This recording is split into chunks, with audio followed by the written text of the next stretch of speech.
Hello and welcome to Computer Vision Explained for Beginners. I am Kashif Murtaza, instructor in AI Sciences. And in this short tutorial, we are actually going to see what is computer vision. And in particular, how this field, computer vision, is different from image processing as well as computer graphics. We will also see some of the hot areas that are particularly known as being the fields of computer vision. I mean, you can turn a problem into, or you can argue for any kind of problem to fall in any kind of domain, but there are certain kind of problems that are known as to be specific for specific kind of fields. So I will discuss those problems that fall under the umbrella of computer vision field, and at the end we will also see computer vision library in Python that is mostly used for computer vision kind of tasks. So let's dive in. First of all, what is computer vision? So and later we will see what is image processing and computer graphics to actually get a look and feel how computer vision is significantly different from the other two fields that may look much similar at the first glance. So in computer vision, what happens is, so consider, for example, that's a computer vision system. This is some computer vision system, CV system. Sometimes it takes an image or maybe multiple images. Let's consider, for example, it takes an image. And this computer vision systems basically output a bunch of symbols.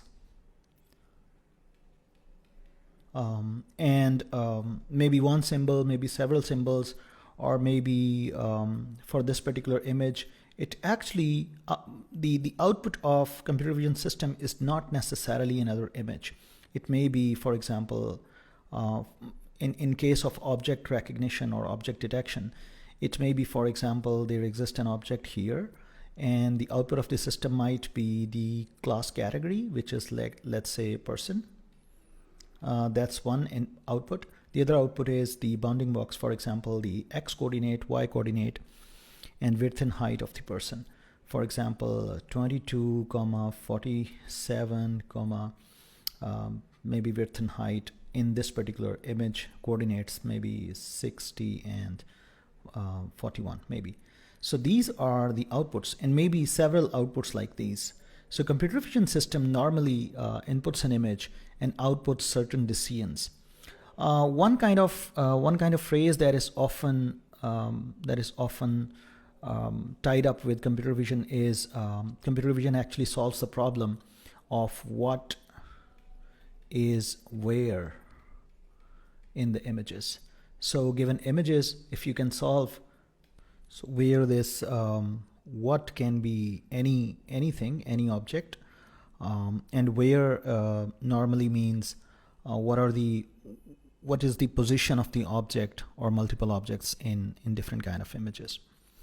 The take home for this slide is computer vision actually takes an image and more generally a list of images. So maybe there are several images, and so again, the video is also a list of images, or the list may not be the list may contain images that may not belong to the same video, but in general it actually accepts a list of images and generate a symbol or a symbol table or something like that.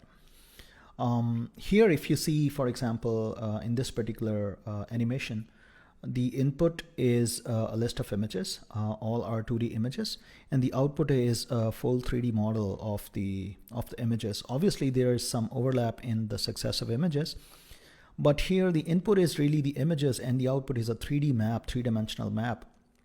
And this particular kind of problem is very, very famous in computer vision, sometimes known as 3D reconstruction. So input is image or a list of images, and the computer vision system actually generates out as an output certain kind of symbols. In contrast, in image processing, what happens is, let's say this is image processing system. in contrast, what happens in image processing system, or the problems it really tackles, is the input is image or a list of images again, and the output of this system is also another image. Consider, for example, you have an image and you want to sharpen the image. You want to highlight the details of the image where the differences in the nearby are higher. You want to stretch the contrast of the image pixel by pixel. So the input will be image, and the output of the system will also another image, the contrast variant. Or maybe you want to blur the image and the output is the blurred image. Maybe you want to apply some geometric transformation. For example, you want to rotate the image, or you want to rescale the image, zoom in, zoom out kind of impacts, and several of, or maybe you want to apply some morphological operators. For example, you have, let's say you have binary image containing only 0 and 1, two different kind of colors, and you want to kind of skeletonize the image, or you want to dilate or erode, or some kind of details you want to find out. But at the end of the day, it will take a list of images, or one image, and it generate the corresponding list of images, or one image in general. So most of the image processing systems, they actually enhance, transform the intensities as well as the positions of different pixels of image, and normally this happens pixel by pixel in the image processing systems. Another related field is computer graphics. In computer graphics is sometimes referred as the field which is inverse of computer vision. So think about this as a computer graphics system. In computer vision, the computer vision system takes image and outputs a symbol or a set of symbols. In computer graphics, it actually accepts some set of symbols, and it actually generates an image. So for example, let's say you want to build an image of a particular character, and the character has certain kind of attributes. So you, in the computer graphics system, you set up these attributes, for example, the nose length, the face height, the lip length, and stuff like so. And at the end, you will generate an image that is an image of a particular face, depending upon these kind of attributes. So that's the key difference between computer graphics, image processing, and computer vision. Now that we have a good distinction among these different kind of fields, let's dive in and see some very famous kind of problems that fall under the umbrella of computer vision systems. One most important problem, or the focus of most of the computer vision literature, is object detection. By object detection, generally we mean, given an image, we want to highlight, we want to detect different kind of objects. For example, there is some object, let's say a cat, there is another object, let's say an umbrella, and there is some other object, maybe a bicycle and stuff like so.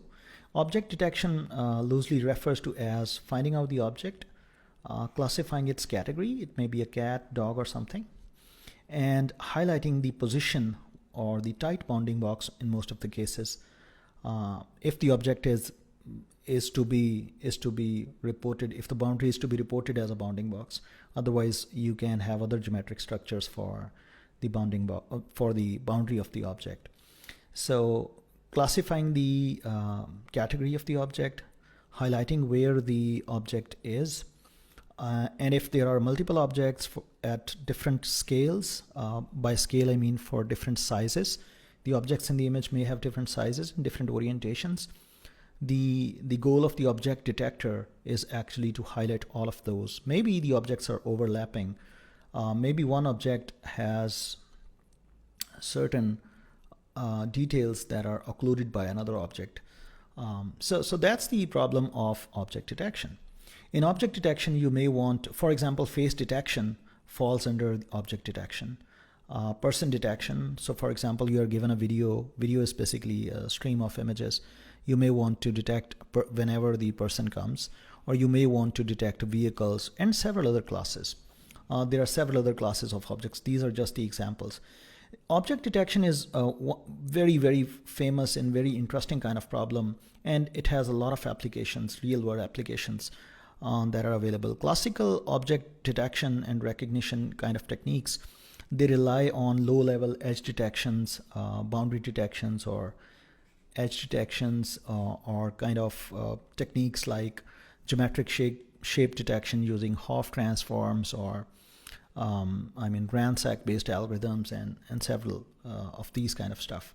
But recently, because more and more data is now becoming available, recent techniques for object detection, they rely on deep learning, and particularly the convolutional neural networks.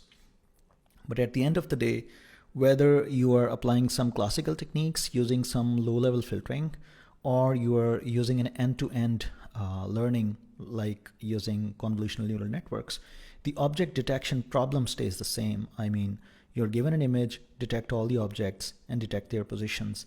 Possibly the objects might be occluded.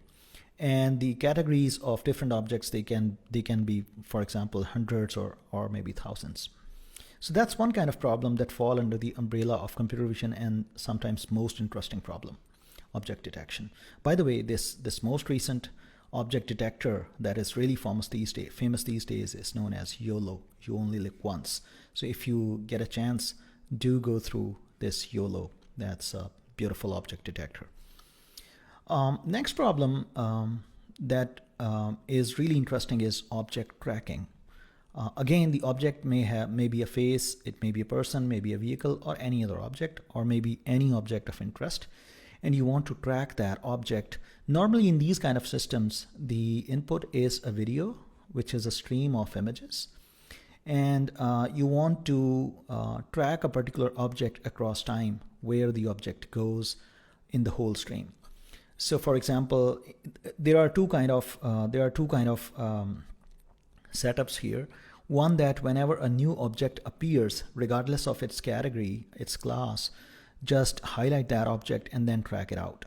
And the other setup is the interactor or human manually highlight a particular object or a set of objects, sometimes known as the objects of interest, and only those objects, they should be tracked over time.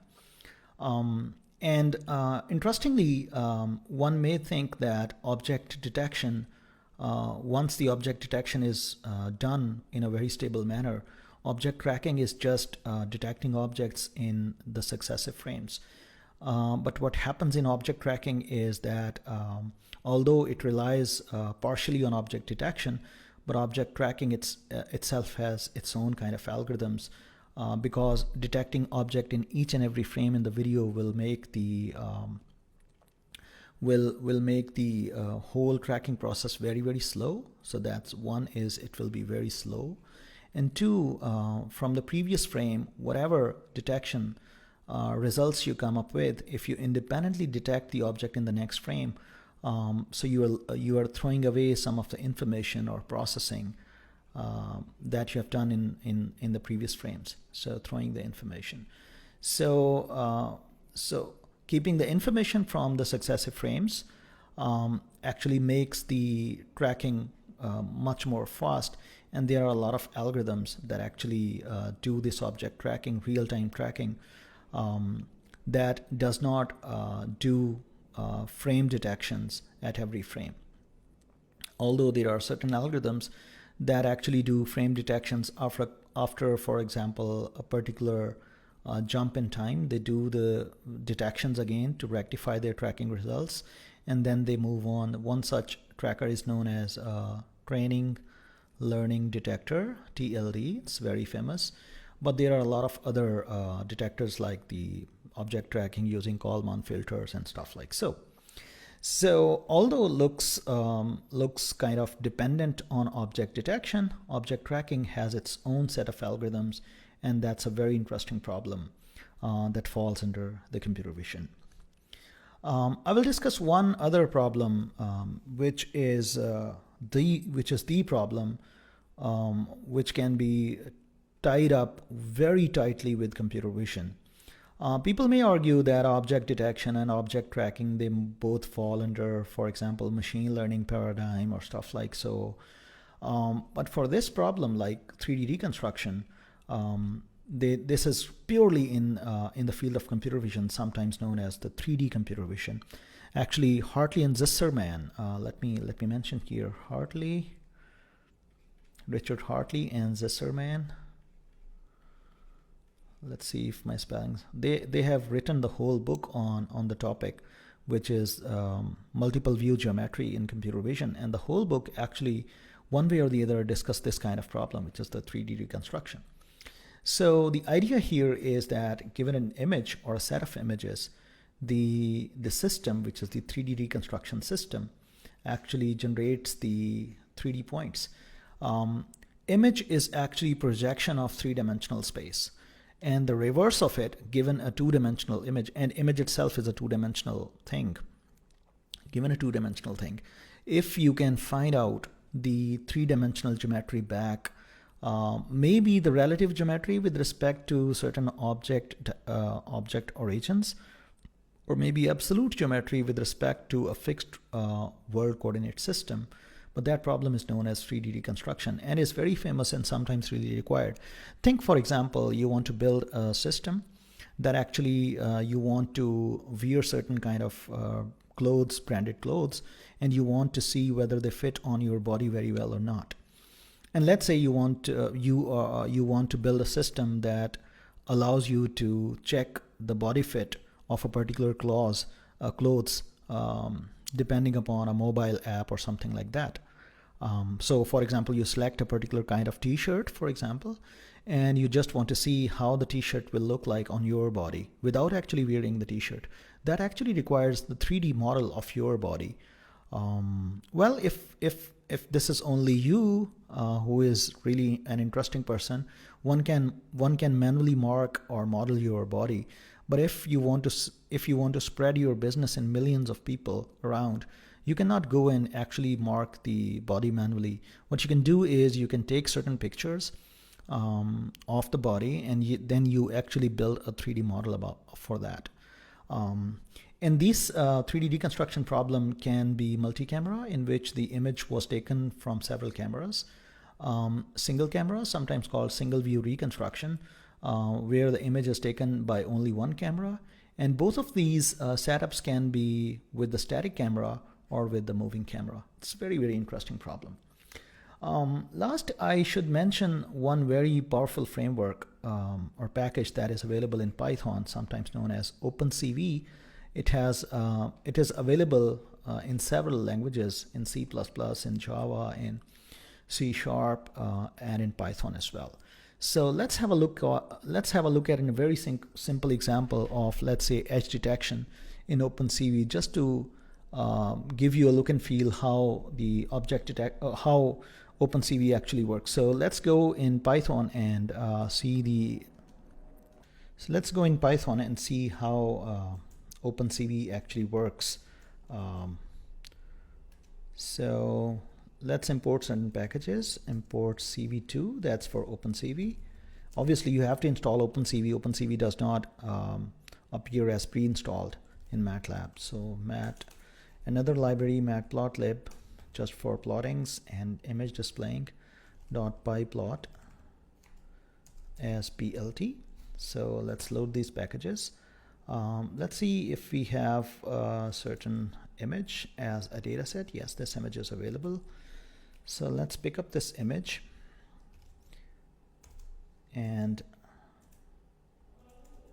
let's see how actually can we read this image. So im is equal to cv2.imRead, and here you certainly actually mention the path of the image, and the image is read.